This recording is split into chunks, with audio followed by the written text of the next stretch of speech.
in spirit, for theirs is the kingdom of heaven. Blessed are those who mourn, for they shall be comforted. Blessed are the meek, for they shall inherit the earth. Blessed are those who hunger and thirst for righteousness, for they shall be filled. Blessed are the merciful, for they shall obtain mercy. Blessed are the pure in heart, for they shall see God. Blessed are the peacemakers, for they shall be called sons of God. Blessed are those who are persecuted for righteousness' sake, for theirs is the kingdom of heaven. Blessed are you when they revile and persecute you and say all kinds of evil against you falsely for my sake. Rejoice and be exceedingly glad, for great is your reward in heaven, for so they persecuted the prophets who were before you. Blessed are the poor in spirit, for theirs is the kingdom of heaven. Blessed are the poor in spirit, for theirs is the kingdom of heaven. Blessed are those who mourn, for they shall be comforted. Blessed are those who mourn, for they shall be comforted. Blessed are the meek, for they shall inherit the earth. Blessed are the meek, for they shall inherit the earth. Blessed are those who hunger and thirst for righteousness. Blessed are those who hunger and thirst for righteousness, for they shall be filled. Blessed are the merciful, for they shall obtain mercy. Blessed are the merciful, for they shall obtain mercy. Blessed are the pure in heart, for they shall see God. Blessed are the pure in heart, for they shall see God. Blessed are the peacemakers, for they shall be called sons of God. Blessed are the peacemakers, for they shall be called sons of God. Blessed are those who are persecuted for righteousness' sake. Blessed are those who are persecuted for righteousness' sake, for theirs is the kingdom of heaven. Blessed are you when they revile and persecute you and say all kinds of evil against you falsely for my sake.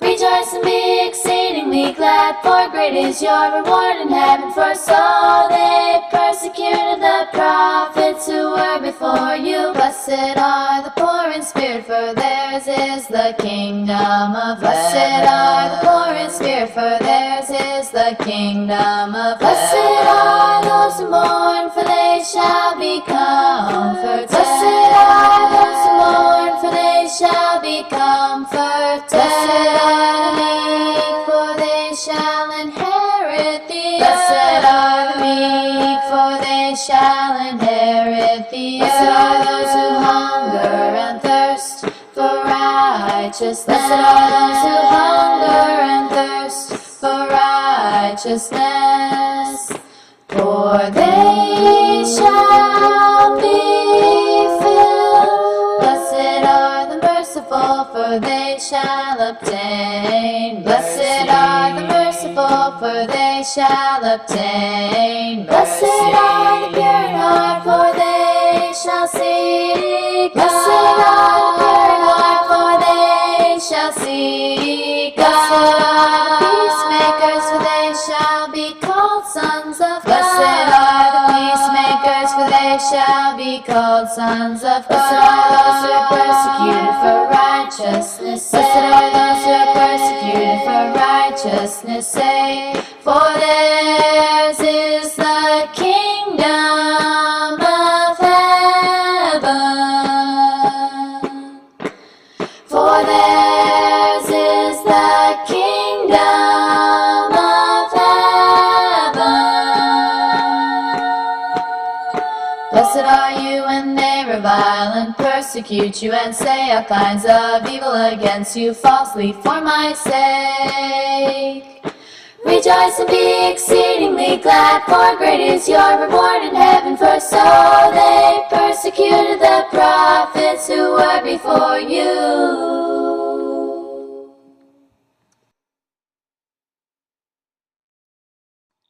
For I consider that the sufferings of this present time are not worthy to be compared with the glory which shall be revealed in us. For I consider that the sufferings of this present time are not worthy to be compared with the glory which shall be revealed in us. For I consider that the sufferings of this present time are not worthy to be compared with the glory which shall be revealed in us.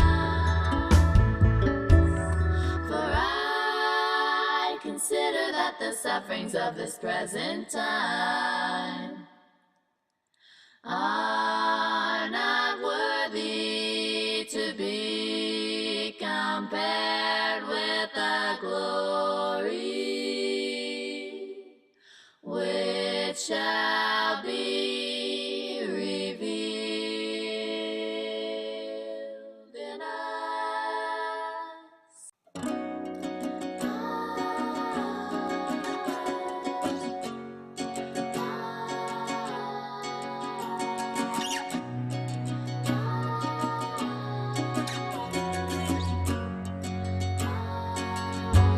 For the Lord is our judge,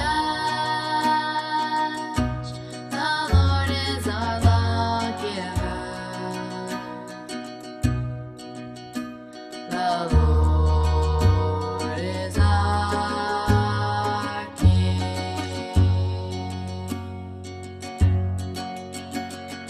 He will save us. He will save us. For the Lord is our judge, the Lord is our lawgiver, the Lord is our King.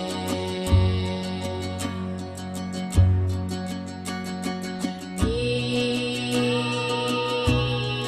will save us. He will save us. For the Lord is our judge,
For the Lord is our judge,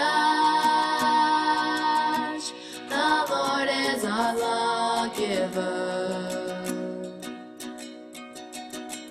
the Lord is our King.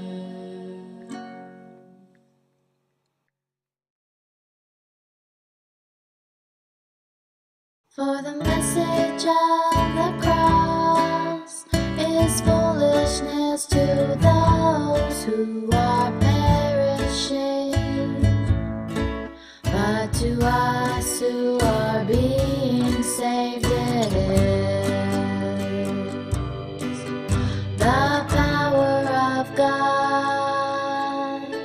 For it is written, I will destroy the wisdom of the wise and bring to nothing the understanding of the prudent.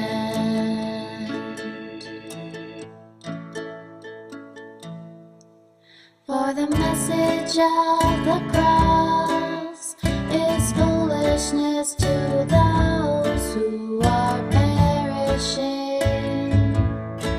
but to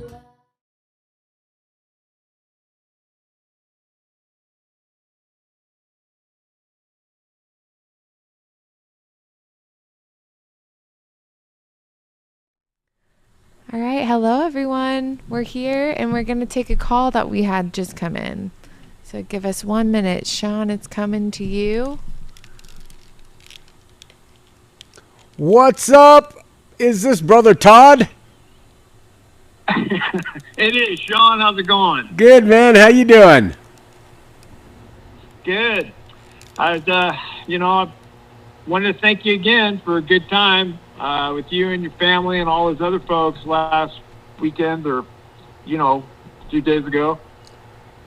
Well, let me thank you right back, man. I mean, your presentation, it was another piece in that mosaic of a puzzle, and you brought in an element that was unique, was important, and was really well done. So thank you for participating. I hope people will check out Todd Lanigan's comments online.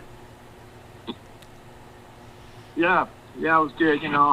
It's one of those things where I'm not a polished speaker by any stretch of the imagination. So that was the only part that I knew was going to be like get up there and just do it, even though it's going to feel probably a bit awkward.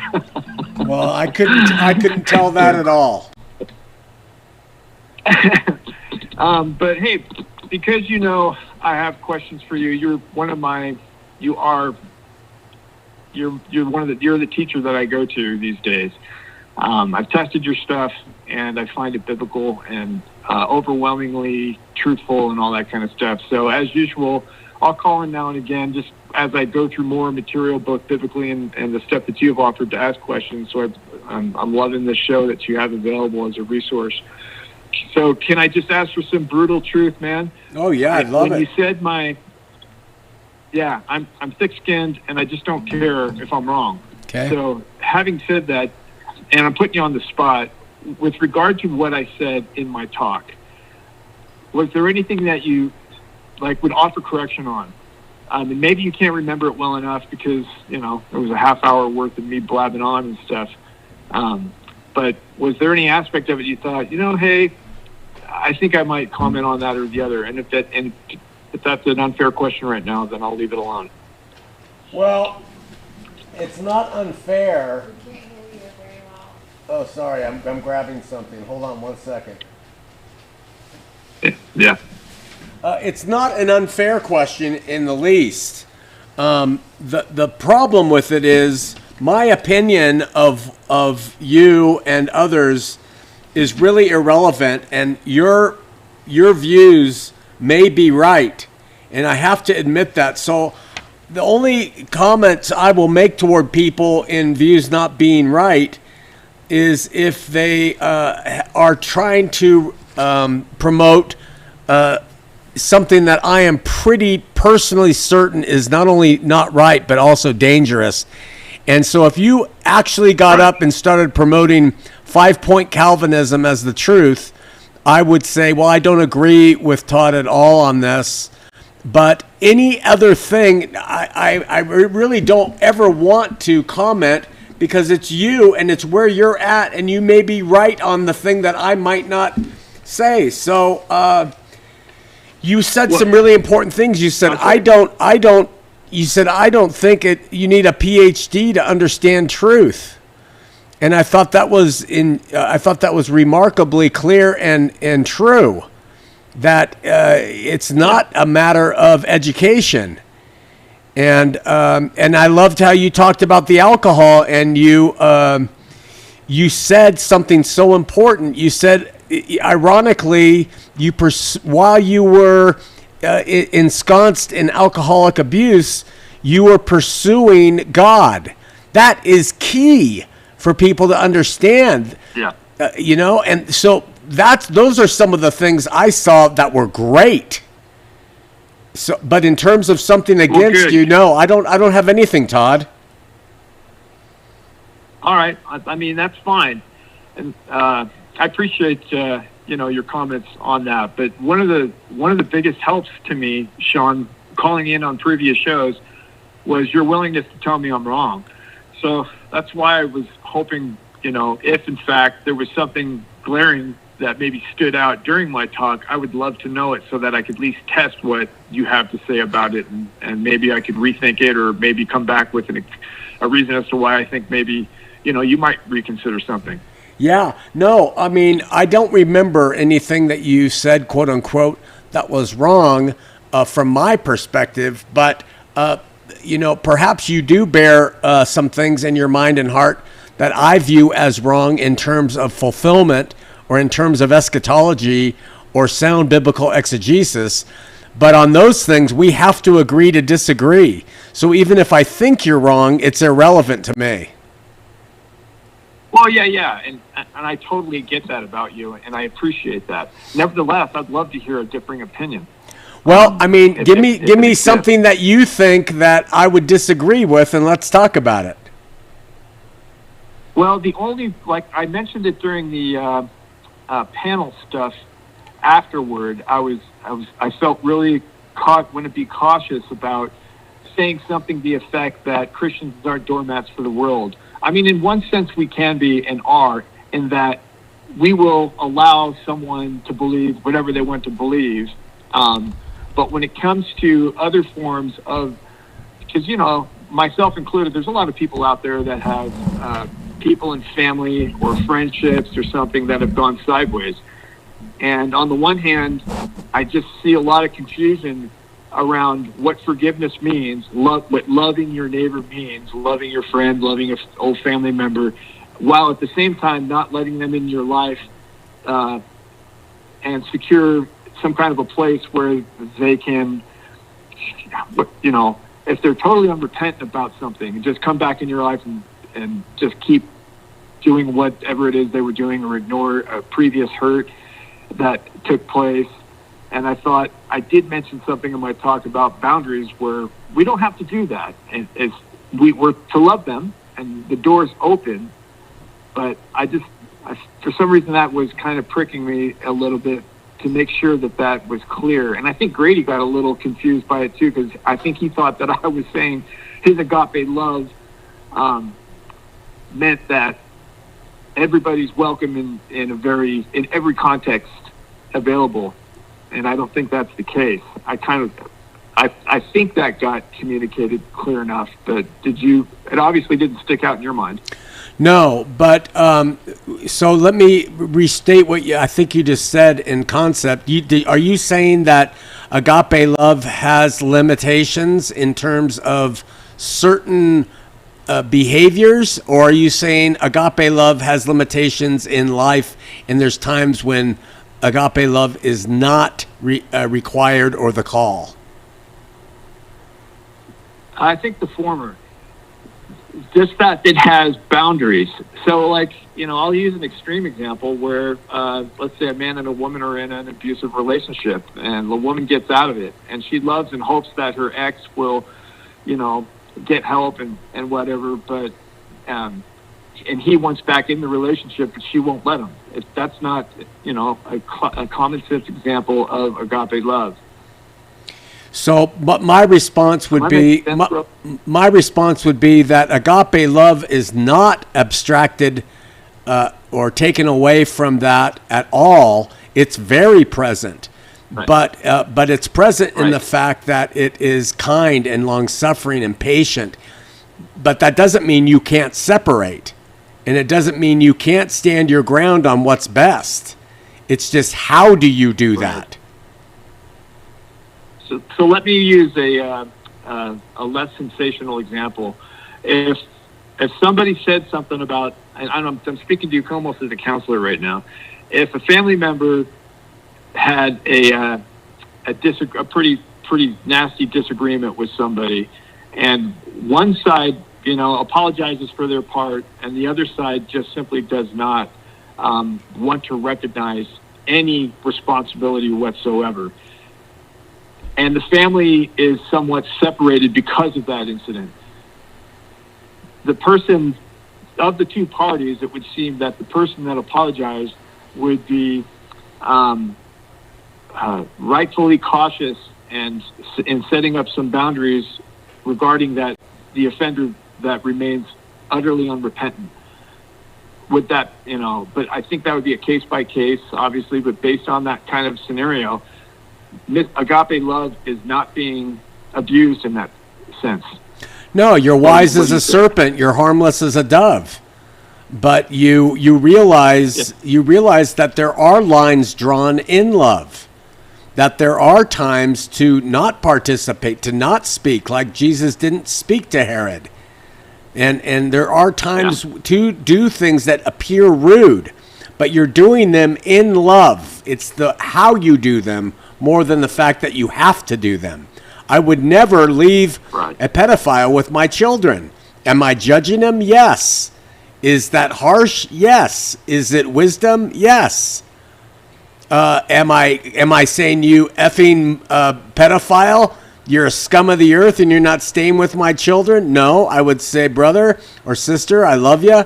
You have some issues, and in responsibility to my children, you don't get access to them. Yeah, that makes sense. Yeah, I mean, those are extreme examples, and yeah, I appreciate them. And just over the years, I won't go into it, but I kind of been struggling with a sibling of mine who just is really, really unreasonably hard-hearted.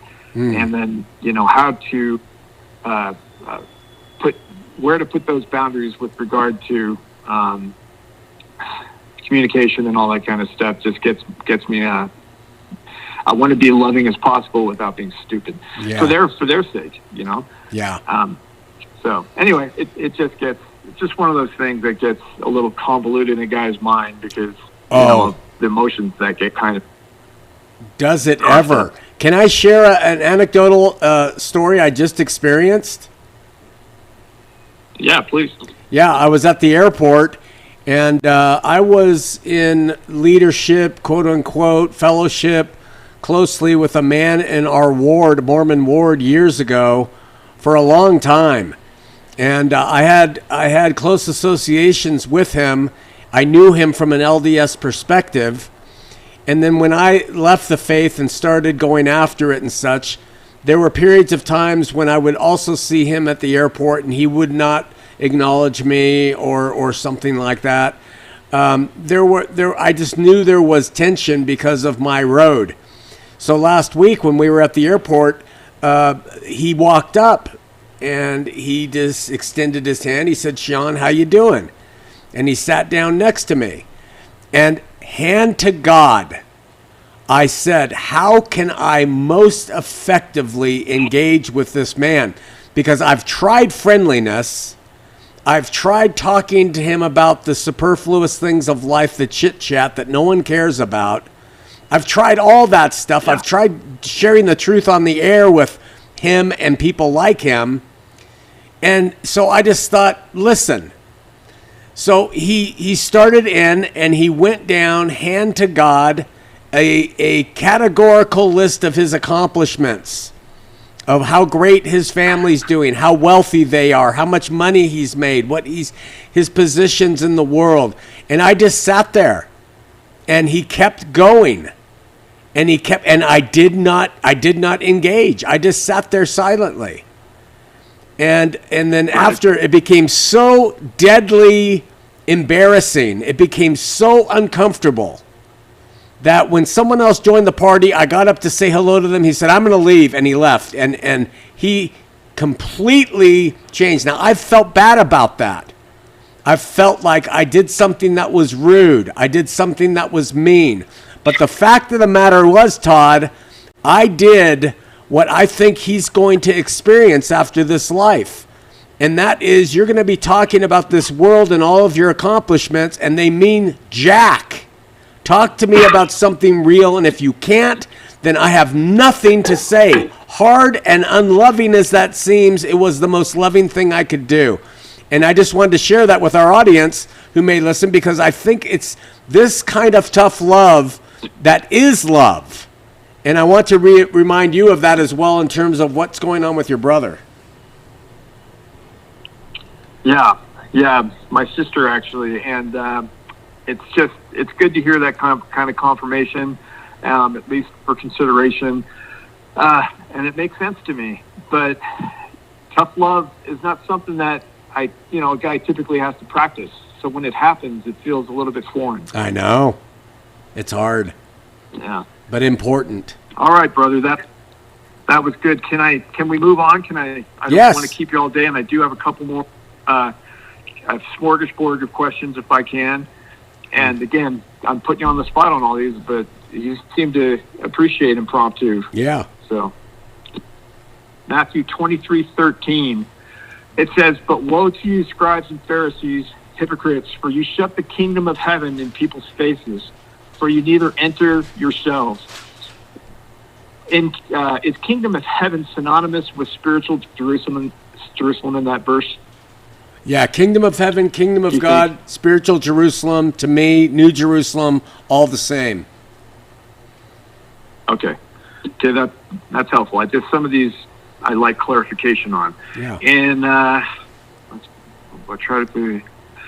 In 1 Corinthians 10:31 through 33, it reads, "So whether you eat or drink or whatever you do all to the glory of God. Give no offense to Jews or Greeks or to the church of God. Just as I try to please everyone in everything, not seeking my own advantage, but that of many, that they may be saved." Saved from what? In that context. Saved from the great and dreadful day coming toward them. Saved to the kingdom, if they believed. Saved from hell, which was still in existence, and Satan was taking people captive to it, until all of that would be wrapped up. That's what the meaning of saved was in context of Paul. Always. So even in Corinthians there, because he's just talking about not giving offense in the day-to-day kind of stuff. But the greater picture there would be, he's saying to do that so that maybe they can open up a line of dialogue or relationships, so that they might listen to the bigger, more important truths and get out of Dodge when the Roman army arrives. I think so, because he's saying, I'm not doing this for my own gain. It's for your profit. So what would profit them in that day and age? And that's those three things I just mentioned. Okay, yeah. And let's see. With regard to, now I'm bouncing all over the place, Shawn. It's all right. These are just, I've been listening, I continue to listen to your stuff, and then just a few questions pop up. And when it talked about for a wife, regarding one of your episodes on head coverings and all that, did you ever hear, and I'm almost positive you have, but you've heard about Heiser and some of these other scholars talking about the Greek secular medical texts that suggest the popular thought of the day was that the woman's hair was, there's 2 points here, by the way. The woman's hair was hollow and could store semen, so that long hair meant they would have a higher potential for becoming pregnant, which, of course, in their culture was an honor, but maybe even more so than ours. They wanted to have kids. Had you heard that? No. Never heard that in my life. Yeah, Heiser brought that up, and again, checking out some of the Greek secular medical texts of the day. I just thought that was interesting. And then in his Unseen Realm book, which I enjoyed so very much, talked about the long hair as being, part of the process that, or one of the factors that enticed the Watchers when they were attracted to human women to come down and then give them the kind of, procreate with them and then introducing, in a shortcut fashion, all the things that they did with regard to warfare and even makeup and making of swords and all of the things that are listed in Genesis. Had you heard that at all? No, I've not.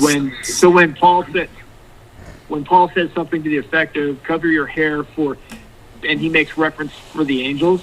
Yeah, it was some type. Heiser, I think. I don't want to misrepresent the guy, but I think he was suggesting that it had something to do with that Genesis 6 count and Deuteronomy 32 type stuff. Didn't know that. No idea. Okay, yeah, fascinating points. Yeah, that the Unseen Realm offered, and it just helped make sense of all that stuff to me. Okay, I hate to keep coming back to this, but do you think the Mormon idea of how to be saved, I know I've asked you this before, but for some reason it's so muddy in my mind. Do you think the Mormon idea of how to be saved will keep them out of the spiritual Jerusalem? Is that something that you still kind of on the back of your mind and maybe kind of what your ministry is at least still in part about? No, I don't think so. I'm not worried about their method of soteriology keeping them out of the kingdom, because I think that what allows them in the kingdom is the condition of their heart, irrespective of anyone's soteriology. So I don't worry so much about that. I think they're going to be disappointed when they found out how much they were doing to try to earn their way. But once all that's stripped away and left on the fire heap, I think there'll be many who enter in because their hearts were right. Right. So I was chatting with my wife last night, and every once in a while, it's so funny, Shawn, having been privy to the fulfillment worldview, she and I can talk now. Wow. It's freaking awesome. Yeah, it's just amazing. But defining one of the big things as an evangelical was defining what the word Christian actually means and all that you have to affirm. And affirming the life, death, and resurrection of Jesus Christ is really how I'm defining Christian now.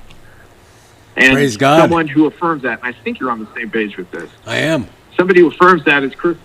And so then the how of to please God becomes less relevant, but to enter into the spiritual Jerusalem, assuming one affirms the initial life, death, and resurrection part. Is that how you are firmly sitting? Yeah, firmly. Yeah. Okay. Yeah, and that's a beautiful thing that you and your wife are experiencing. Praise God. Yeah, it's tremendous. And even my kids too, hearing this perspective. And for the first time, I think in my life, my daughter said to me, Dad, I might ask you some more questions about that later. Wow. Yeah, because, religion has not been a fun topic around the Lanigan household. Well, praise God, the King of Peace. That kind of division, and now the walls are coming down. I love it. Yeah, me too, man. So, moving on. Do you believe everyone? So, I am curious about this. Do you believe everyone will end up at the heavenly table, so to speak? Because, and I imagine your answer is no. Because you get a guy like Hitler who just, rejects Christ. And the fruit of that rejection is evident to everyone.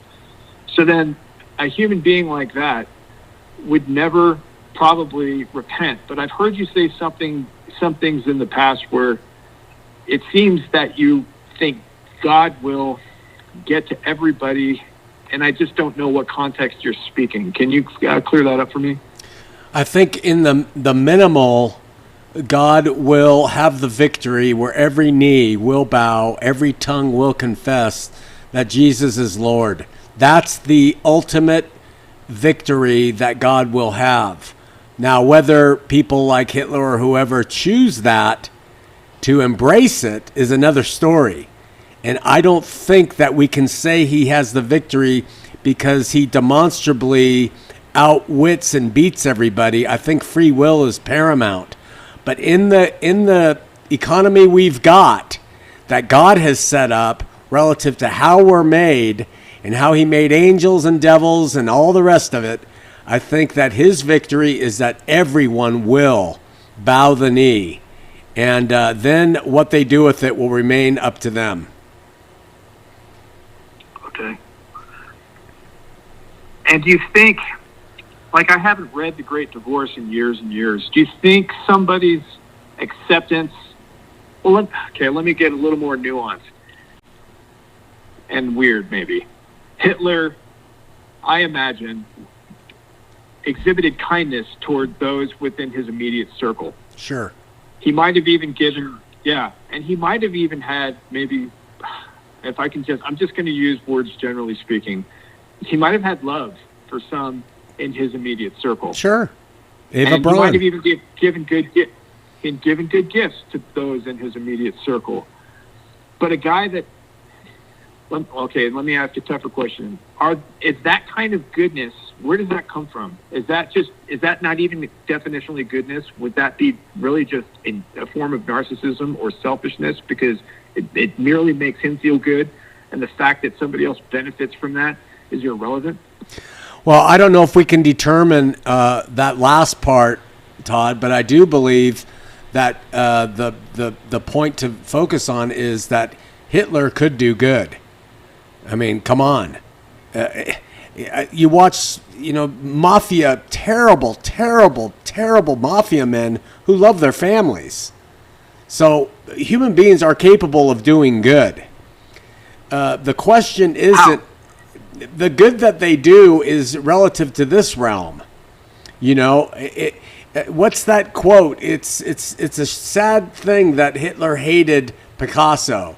And what they mean by that is we're so bummed that Hitler had good taste in art. It's a sad thing that he hated Picasso because we have to side up with him in terms of an artist and say he was right. Hitler was right in art.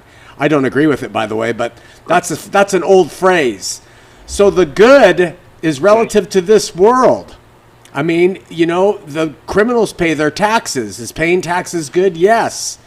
Criminals and rapists love their wife. Look at BTK, bind, torture, kill. He loved his wife. He was faithful to his family in that sense. He was a deacon in the church, and he's bind, torturing, and killing people all over the place. The idea of... Let's define... Go ahead. I was just going to ask you, well, then shouldn't we define good?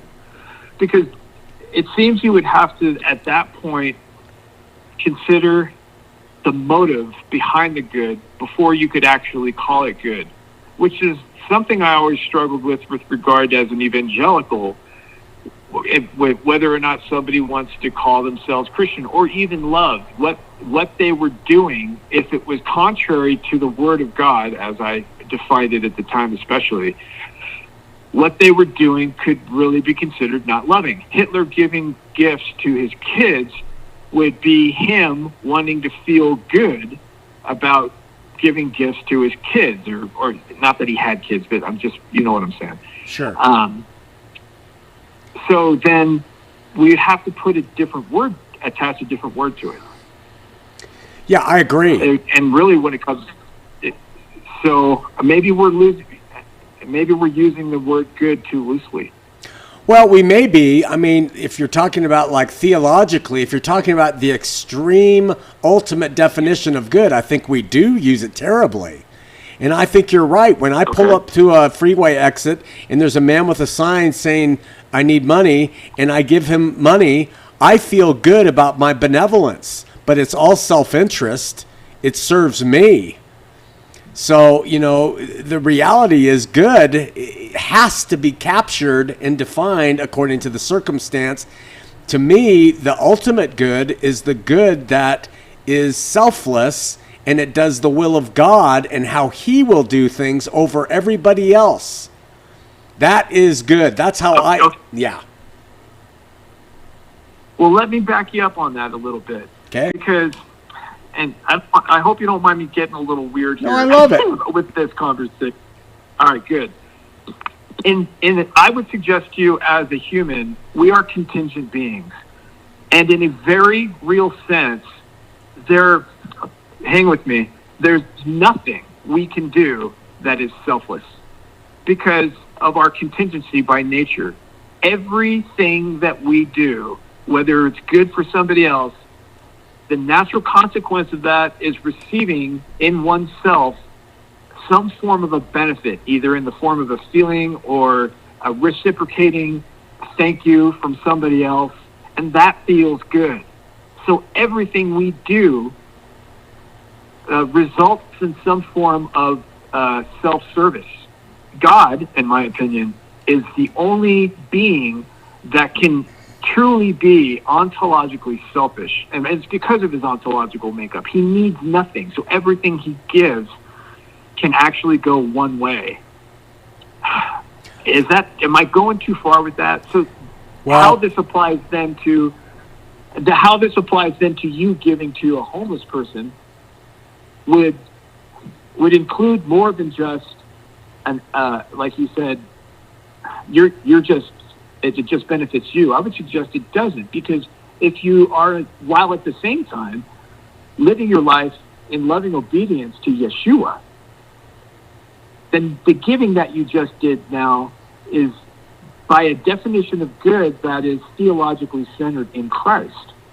So you actually get a benefit temporarily, sure, just like everybody does, which is unavoidable as a human. But now you're getting a benefit in God's kingdom where moth cannot eat and rust cannot destroy. Do you think he made that distinction on purpose? And I'm gonna add on one more layer before I let you answer. So then a Mormon, who does good works while the whole time thinking that he needs to do them in order to merit something in heaven, contrary to what Christ has already instructed, would potentially be denying himself of that reward. And that's the kind of disappointment that maybe somebody might experience in a work-based system of righteousness for salvation at the judgment. What do you think about all that?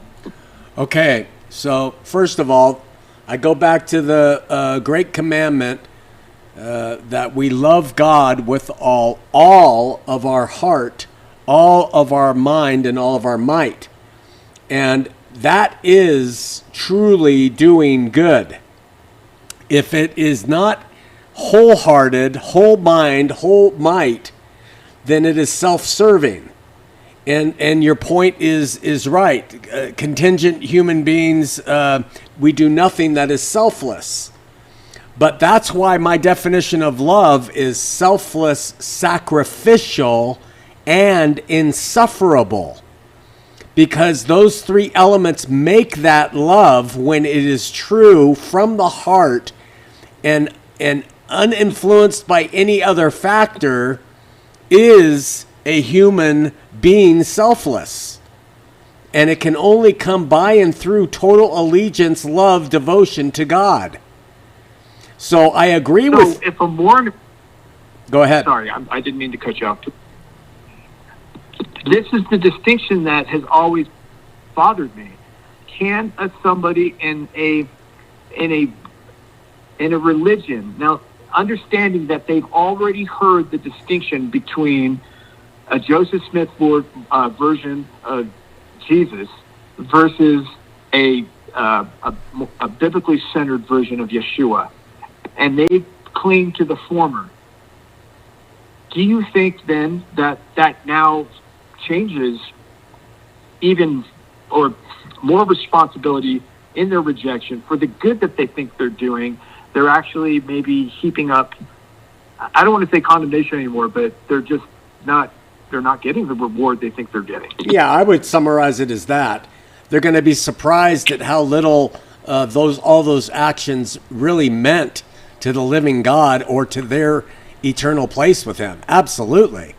But it will be more like not punitive. God understands. And it's going to be like, well, you chose to do that, and you really believed in that, and you gave it your all, but here's what it amounted to. It amounted to nothing. I am the end. And so go ahead. Yeah, and this is tragic to me. And that in itself is tragic, because if somebody is, and maybe this is a stupid conversation to have anyway, because we're not the judge and we're guessing at things that we just can't know. But I kind of think of an LDS guy storing up all of this monopoly money and all the good that he does. So he got his earthly reward with congratulatory or nice looks or, hey, he's a nice guy. He got all of his reward here, and then he takes all his monopoly money before the foot of the Lord and wants to cash in for this heavenly reward and realizes it's worthless. Yeah. Okay. So I mean, that is sad, isn't it? That's unfortunate. But, Todd, I would say, well, you're right about feeling pity for somebody who laid everything on monopoly money for their heavenly currency. But at least they had a desire to please the God who made them, to acknowledge that he exists, to acknowledge that he gave his son, and to think at least that they should respond somehow to show that they do appreciate that, versus someone who lived their life and didn't care about monopoly money and raped and created crime and darkness and evil. So I do agree with you that the monopoly money has no currency value in heaven. Nevertheless, I don't see them as being as disappointing and horrendous to a living God as someone who absolutely wanted to cause pain. Right. Yeah. Okay. So sorry to interrupt you again, but I just don't make it that big of a monstrous deal that a Mormon wants to do that, a Catholic goes to church every day, whatever these religions are causing people to do, I just don't feel terrible about it because they're wrong, because I don't think God is angry at their wrongness. Okay, yeah, I think that's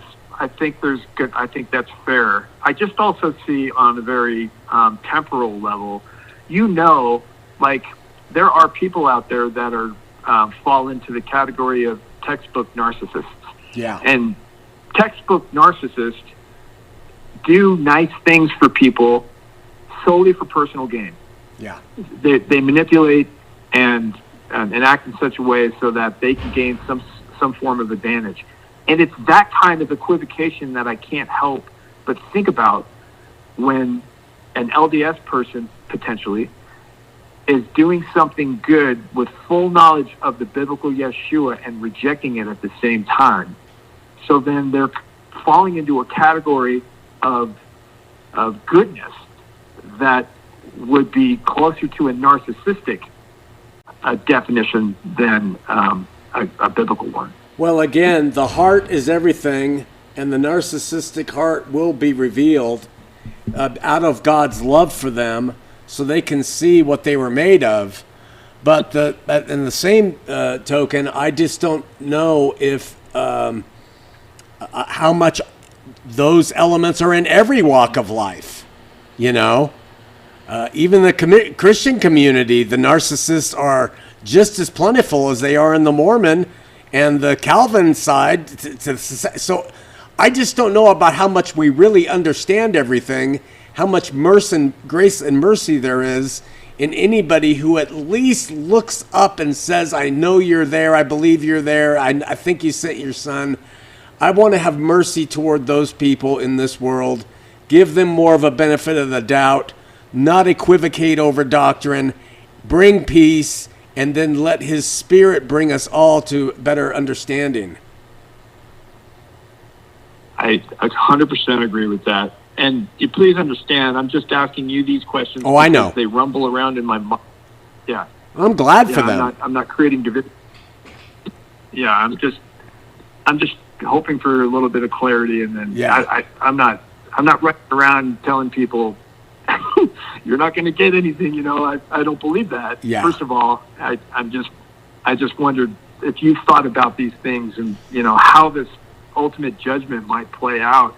And it also helps me gauge, how much.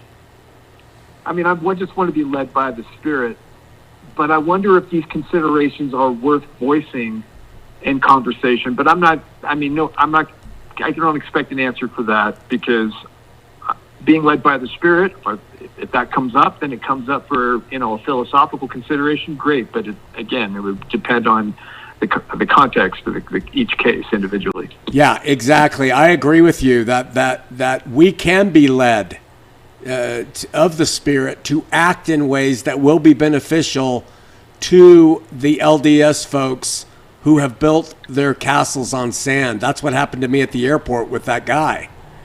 And we will be led in different ways to bring that forth because we care about them, and we do care about their disappointment. But you and I both know that the doors of dogma, they close hard and they lock hard. And yeah. You got a few more minutes, Shawn, or should I let you go? We have someone on the line still?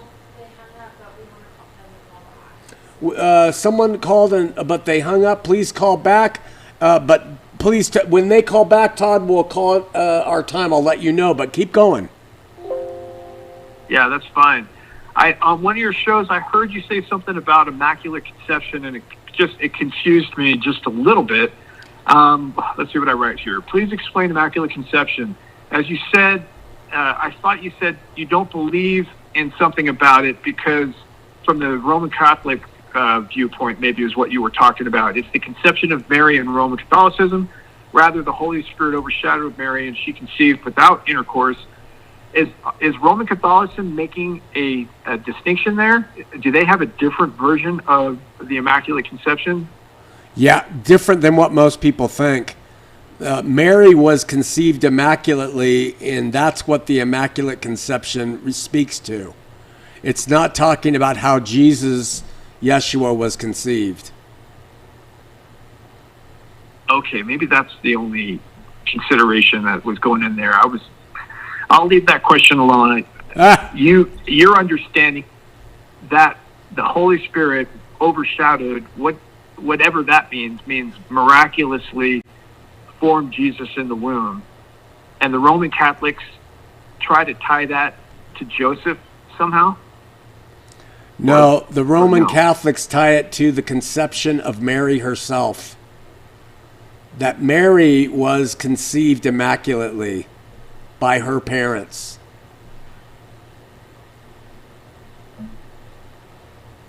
Okay, maybe I don't even understand what that is. Am I conflating two different things? I think so. I mean, most people do. Most people think the Immaculate Conception is talking about Jesus. Not at all. The Catholic view of the Immaculate Conception... Go ahead. Well, I'm sorry. I thought you were going to stop. What is it? The Catholic view of Immaculate Conception is that Mary, Jesus' mother, was conceived immaculately. Mary herself, not Jesus. And our caller has returned. Are we good, brother Todd? Yeah, I'll call back another time. I'm just listening. I have more questions, but I don't want to hog it. And John, thanks a lot. I love you, brother. I love you, and I love the phrase hog. But thanks so much, Todd, and we will thank you for your consideration for another caller, and we'll go from there. This is actually a different caller. There was one that called earlier. It said the name was John Peters. I don't think that's the real name. That person has called before. Please call back. But here we have Jeff on the line. All right. All right. Should be there. Brother Jeff. Shawn McCraney, how's it going? Good. What are you doing? hey, I just got done with a long overnight work shift, and then I got off of a call that I had scheduled to talk to a rabbi, and now I'm talking to you. You're just talking to everybody. What's going on? I am. Hey, my heart has really been going out lately to, and I've asked a couple questions recently, the last, a couple weeks ago, about the Spirit and the light of Christ. But I've been thinking a lot lately about Mormons who really limit their experiences because they only look for the Spirit as an epistemological tool, and they don't stop to appreciate the things that I think would be considered spiritual in life. And I caught part of the last caller that was on, and yeah, I don't think it's so much about judgment over the merit of what they've done in this life, but I feel like a lot of people miss out. I have a friend I know who thinks, oh, I don't know for sure. Like, he may not have a firm belief, but he leans towards what the Mormon Church teaches because he has a hope in an afterlife, and he thinks if he stays in line with it, that he'll get that reward, and that if he jumps out of that line, he might not. But I worry about how much people miss out on when they don't explore the good things that are out there. I don't know. That's the thought on my mind. I love that thought. Exploring is part of life, but we're really afraid to do it, aren't we? Yeah. Yeah. I mean, I would agree with you, but I wouldn't just lay it at the LDS. They're a really good, easy example, but I mean, it's pretty much all of us in almost every way of our life. The way we think of other people's sexuality, the way we think of other people's lifestyle, the jobs they have, their socioeconomic place, their education levels, how they got that education. We all have these prejudices and biases, and we couch ourselves in them to feel secure and certain. But it seems to me like the true life, the true living, is to go out like Leo Tolstoy. He was born into fame and wealth and talent. He was the greatest Russian writer of his age, and he looked inward and he almost killed himself because he said, what does it mean? What does it mean? And then he embarked on what life really means. And what you're speaking to, Jeff, seems to be saying that, man, people just don't want to look at real meaning. They want to camouflage themselves in deception. Yeah, absolutely. One of the things I've been thinking, I've been at a point where I've basically identified atheist, and then I've kind of reconstructed what my idea of God is. Mm-hmm. And one of the words that comes along the way is spiritual. What does spiritual mean? What does it mean to be spiritual or to have or be a spirit? And the answer I've come up with that I like to share with people when I get a chance is I like to connect it back to the actual word breath, ruach in Hebrew or pneuma in Greek. But I look at it very literally. It's the things in life that make me either lose my breath or take a breath. Those moments when I'm deeply enough moved that I breathe or sigh or take that deep breath of fresh air. And those are the experiences that I think a lot of the people who treat the Spirit the way that Mormons do, and I only use Mormons because that's the example I'm most familiar with from my past. Yeah. But I think those people tend to miss out on all those breathing moments where their breath would be impacted in life. And it's only a head thing to them. It's only an emotional on the like smallest level. It's an emotion of, oh, I got a warm feeling inside, instead of taking the time to recognize the things in life that really move you. Yeah. Art and music and nature and other people. Well, it sounds to me like I don't know. I usually come to you with a hard question, and today I just have these thoughts. Sorry. Well, these thoughts are great. These thoughts are great, Jeff, because what you're doing, in my estimation, is you're helping lead people who regiment themselves on, with epistemological tools. You're bringing in like Eastern thought, and you're bringing in the idea of breath and breathing and meditation and stuff that is far from people like the LDS, just really far from it. And we're seeing a merging of these things coming about by people who think outside the box like you. And I don't think there's anything wrong at all with what Christianity per se has lost in terms of these sensitivities you're speaking of. One thing I would say, though, and I would just personally say, for whatever it means to you, is the idea of being spiritual, from my perspective alone, Jeff, is terrifying. Because in and of itself, it's like Tool. They sing about, pneuma. We are spirit. One breath, one word. They speak of spiritual things. But in my studies, I found that there are many spirits, many forces of all kinds. And so just to label spiritual is almost a foregone conclusion. The question becomes, what spirit guides you? Which of all the plethora of gods and spirits are you hooked to? And that's the one that makes me think of the word spiritual as being a little too inviting. But you may think differently. What do you think? That's really interesting. I think I could take that I could take what you just said a very traditional way, but then I could also look at it as, like, sometimes I enjoy the spirit of heavy metal.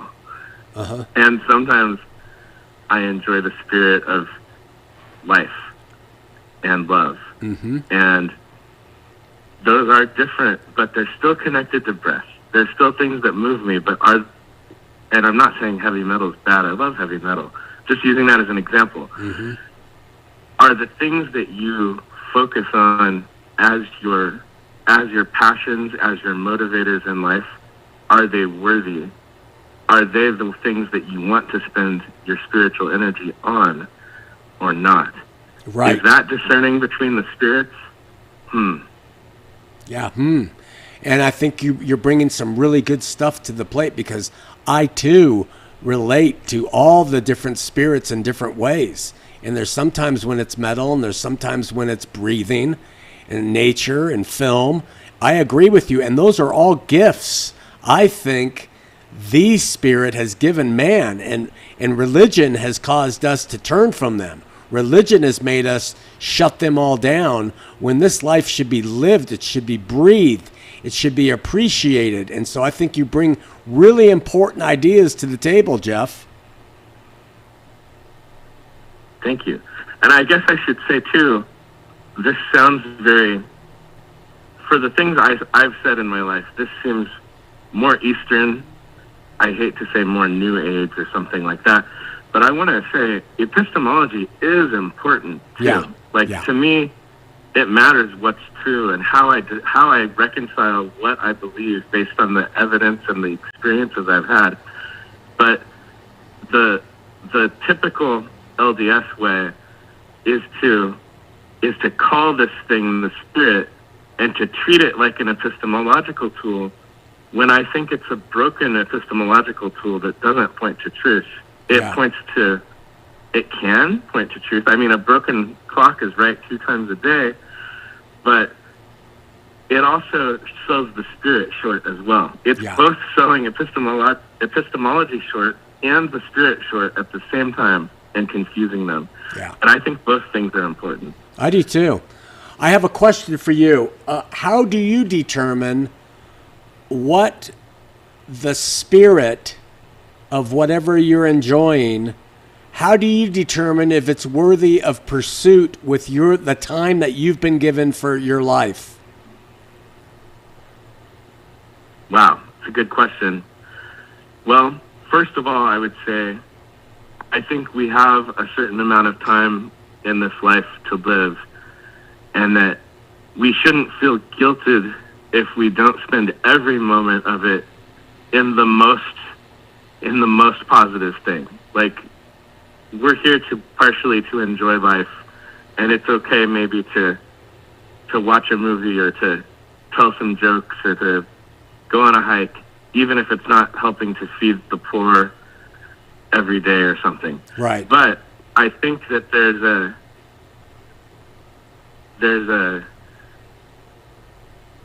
a calling, a purpose that we can feel drawn towards in life. And once we know what that is and what we're good at or gifted at or able to be doing, then it's just a matter of trying to do that thing enough to be effective. I don't know. I don't think there's necessarily a right and wrong answer to how much time or exactly which things we spend the balance of our time on, but there should be some truth to it, some true spirit, meaning fulfilling the purpose that has been laid upon your heart. Okay. So that's how I would look at it. All right. And with that, a follow-up question, and it's really to explore, what would you say is the person fulfilling their call, their vocare on their life, if they are doing all they can do to be the best Jeffrey Dahmer that they can be? I mean, that's where things start getting muddled for me, is that, yes, we should fulfill what we were made to be, made to do, what we think we were made to do. But where do we draw the line when someone says, I'm just doing what I was made to be, and it's negative? I hear what you're saying.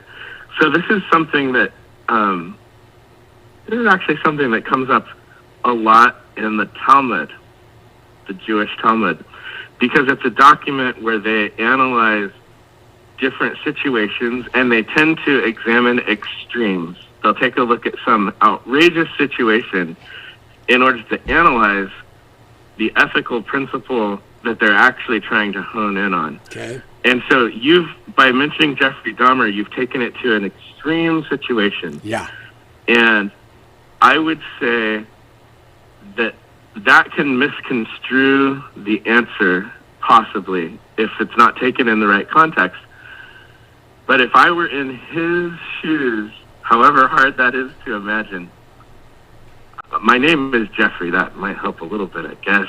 But if I'm in his shoes, there's got to be something in his mind that is still representing some sort of intelligence, some sort of functioning, living being. He must have some sense of joy or goals or something. And even if it seems entirely twisted and demented to the rest of us, how he acts that out, I guess I have to trust that, well, first of all, there are illnesses and mental illnesses, and I would expect that a person like that has really a severe mental illness. And so on some level, they're guilty for the things they do, action-wise, but can they really be held accountable if they're broken in that way to where they can't discern between right and wrong and life and death in the same way the rest of us can? And so there's a place for mercy there. And I guess I would just say I hope that they lived in a way that they got some sense of life and reality out of it, no matter how twisted and distorted their experience was. And I hope that they hurt the least amount of people possible along the way. This is a tough question. I don't know, man. It's really tough. That's why I presented it. Yeah. I hear what you mean, though. Yeah. Yeah, it's difficult. Yeah, it's difficult. I know. But I really appreciate you trying to tackle it. And I think you brought some good stuff to the end. I want to talk to you someday. I don't think we have time now, but I want to talk with you, Jeffrey, because I think you do have a penchant for Judaism, and from some of your posts that I've come across, and you seem to be well read in that. And I would love to talk to you about the Septuagint version and your views on it relative. Maybe we can do that next week if you would prepare or something. I don't want to put you on the spot now, and we have some other things we're doing here, but I would love to hear you present your information on the Septuagint versus the Masoretic text compilation that most that we go by. Absolutely, yeah. I'd be happy to do that sometime. All right. Yeah. That'll be great. Is there anything more for today, Brother Jeffrey? By the way, that's my older brother's name. Everyone out there who's listening, get signed up on Discord and join in the chats that we're having there. It's great. And also, I wanted to say I started listening through Grady's Reality Bible Study series, and it's really good too. So if everyone listening hasn't dived in and checked out some of those, you should. Thank you, Jeffrey. Really appreciate it, and appreciate your insights and all you do there. And Discord, do the Discord, and we love you. Thanks for calling, brother. All right. Talk to you soon. Okay, bye-bye. All right. We will take a quick break and be back in about 5 minutes with some more. Thanks, everybody.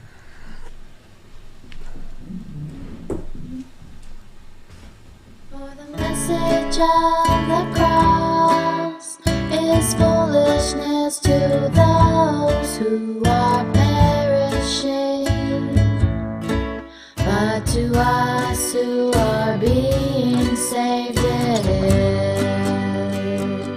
is the power of God, for it is written, I will destroy the wisdom of the wise and bring to nothing the understanding of the prudent.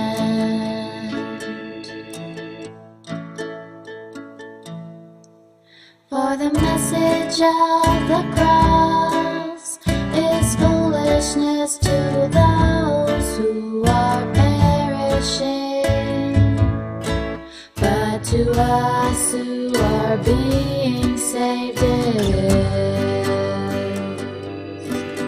the power of God, for it is written, I will destroy the wisdom of the wise and bring to nothing the understanding of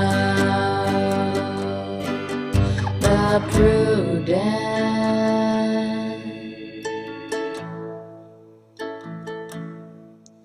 For the message of the cross is foolishness to those who are perishing, but to us who are being saved it is the power of God.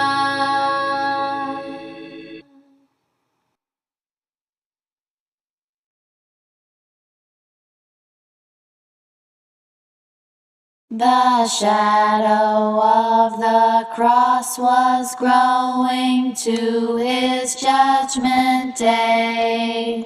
He promised his disciples he was truth and life.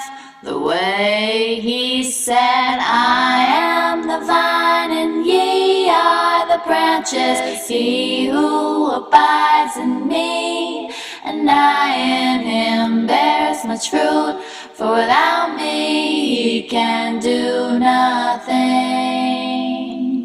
He said, I am the vine and ye are the branches. branches. He who abides in me, and I in him, bears much fruit. For without me, he can do nothing. I can do all things through Christ who strengthens me. Yes, I can do all things through Christ. Now I can do all things through Christ who strengthens me. Yes, I can do all things through Christ. He said, I am the vine and ye are the branches. He who abides in me, and I in him, bears much fruit. For without me, he can do nothing. He said, I am the vine and ye are the branches. He who abides in me, and I in him, bears much fruit. For without me, he can do nothing.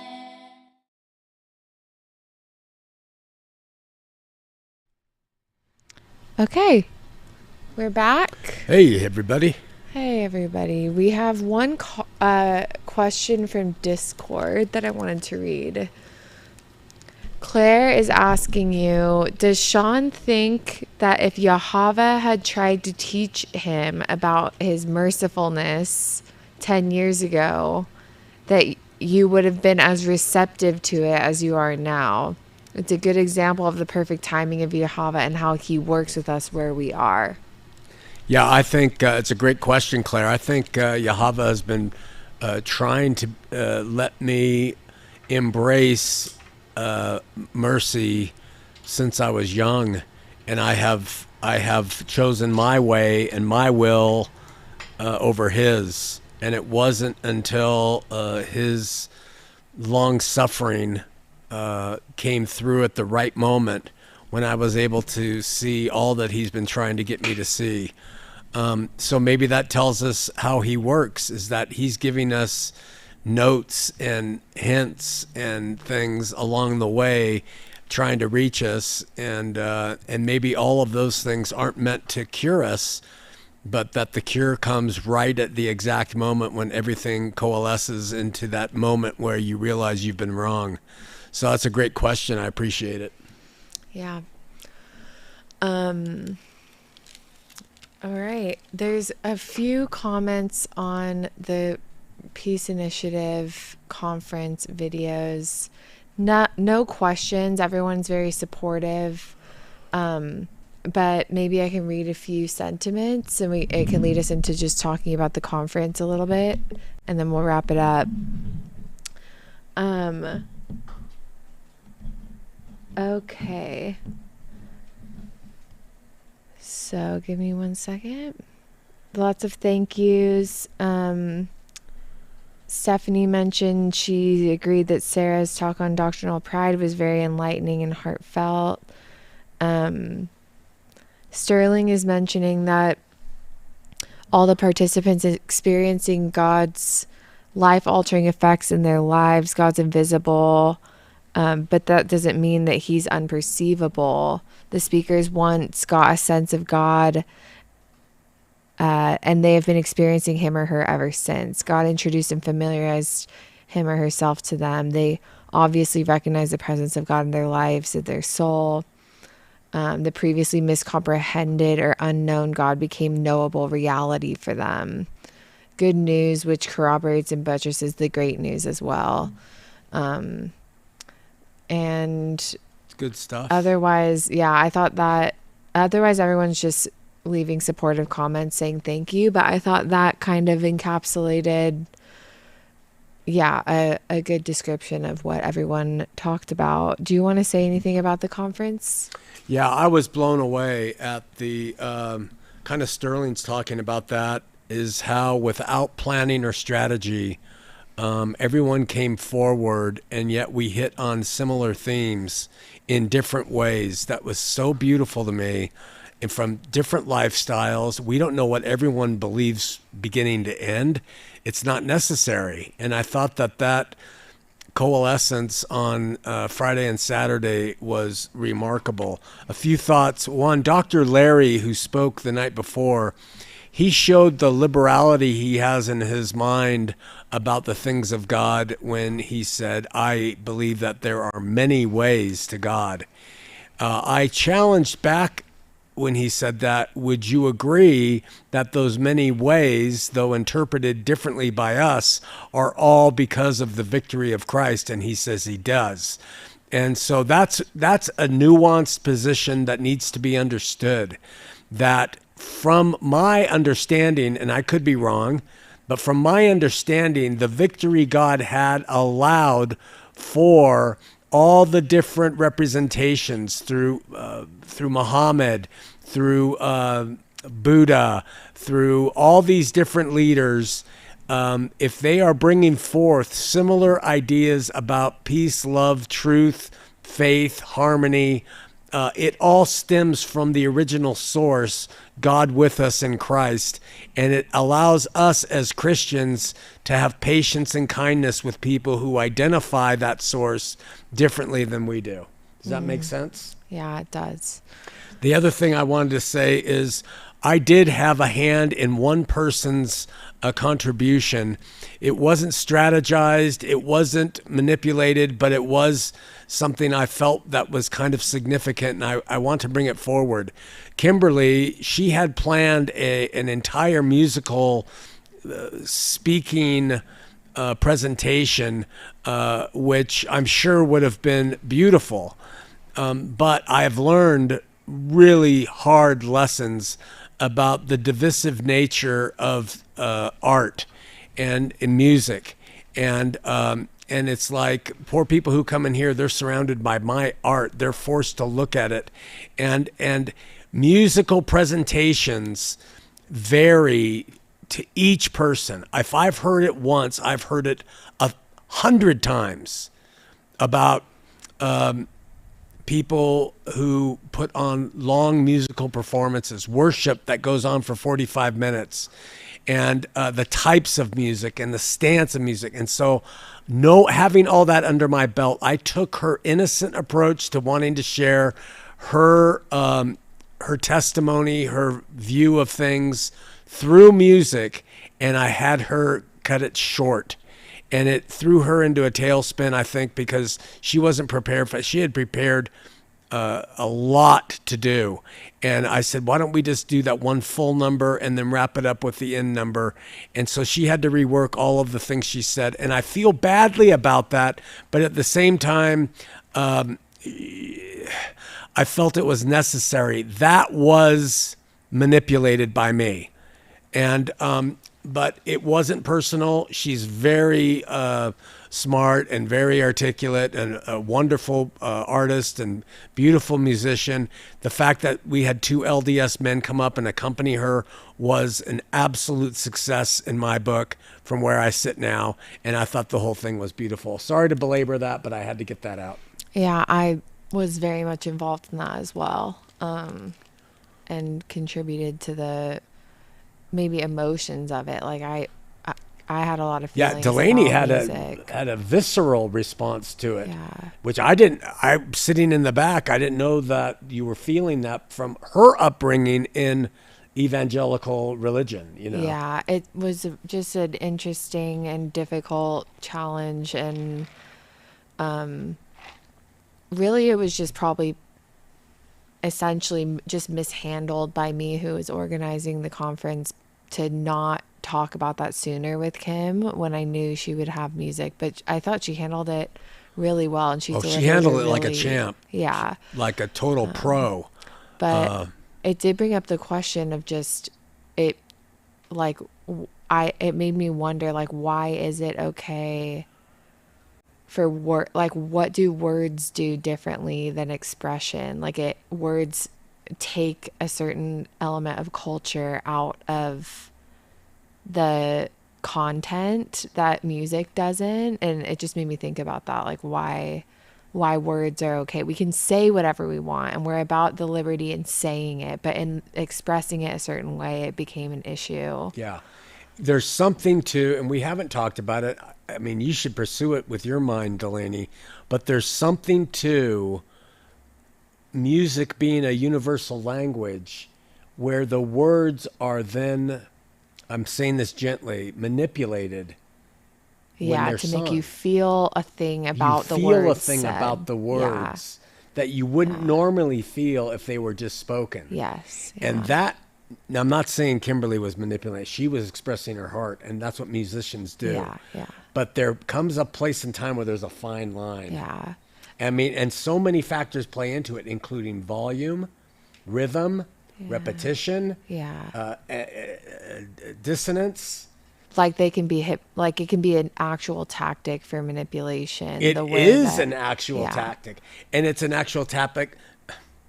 It's an actual tactic used by the best musicians in the world. Yeah. I mean, Metallica knows exactly what they're trying to bring out of their predominantly male audience. Yeah. Anger, aggression. Yeah. And that's at least where my response came from, because having been exposed and really disliking evangelical worship music, and now after that fact, seeing worship leaders on social media or something making content about how to literally get that spirit, like they are talking about the best tactics to derive the spirit in your worship session. Like it's like you're saying, it's a deliberate tactic, and that's very obviously not what Kim's about or doing. Not at all right. Which is why it was okay to just to allow her, which it's not our right, but like to open that up. But still, music, whether she means it or not, will do that. Right. And if we're putting together a peace conference, it became just a really challenging thing to have to confront. And you make such a good point, because I've known worship leaders in local churches here who have left the fold and come to me directly and told me the games they use to try to see if they're getting the right kind of response that the pastor wants for the gathering of money right afterward. Wow. You know, dial it up. Insane. Turn it up to 11. Yeah. And again, not Kimberly. And I know we're emphasizing that because we don't want to hurt her feelings. And I think I did. But this is the basis behind it, and so we're just talking about it openly. Yeah. Well, however it was handled or mishandled on our end, she really did a great job, and still somehow off the cuff, which I could never have done, like she did, said something really meaningful and effective. So thank you, Kimberly, for still wanting to do it too. Like she still wanted to. Yeah, she didn't fold up camp and say, I'm taking my ball, going home. Yeah, no. It's pretty cool. I also thought that, and I have to say it, I think everybody's presentation were at the top of the game of what they are bringing to the table. And I think Grady, speaking on love, he did it in a way that was beautiful. I think Sarah, speaking about abuses, she represented a form of abuse that happens. Not everybody is privy to it, but she's privy to it. I'm privy to it. Others have been, and I thought that was beautiful. I thought Todd was able to capture from his position what the faith has meant and what fulfillment's meant. And then when we got to Delaney, and this is where it's tough because she is my daughter. But Delaney, she took a torch, she stepped outside of a dark alley, and she held it up high and said, this is the core issue of what is wrong with religion. And she did it without having a lot of biblical understanding of theology. Grady told me this morning, her speech was the thing that gave him hope, that people don't have to become biblical scholars to be able to see the value of the faith not being abstracted. And that idea of unabstracted was genius. It's genius. It's brilliant. And it leads us forward into the world to de-abstract God and to de-religionize him, make him a whole picture that is available, which is love, and to start worshiping him in spirit and truth, and to forget about the abstracted views that religions bring.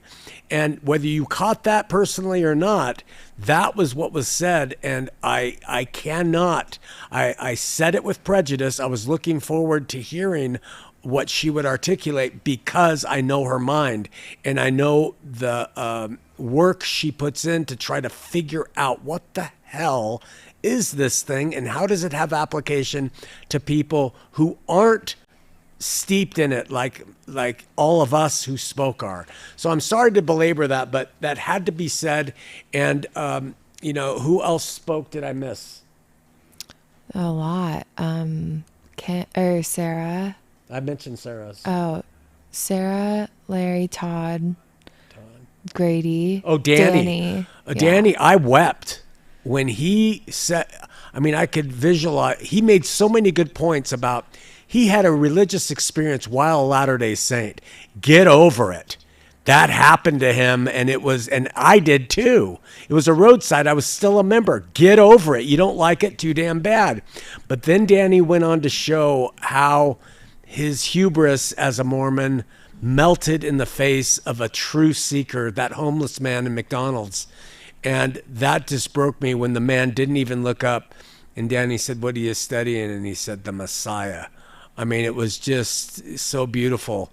Anybody else I missed? I think that was everyone. Forgive me. If I've forgotten you, forgive me. Everybody's was just miraculous and beautiful. We're brain fried this past week. We didn't do the show or this teaching because we had other stuff going on, but it's been a rest week. We are fraying bride. Fraying bride. We have one question here. Yeah. They're asking, is the KJV version best to read because in 2011 the NIV changed to gender neutral wording? Yeah.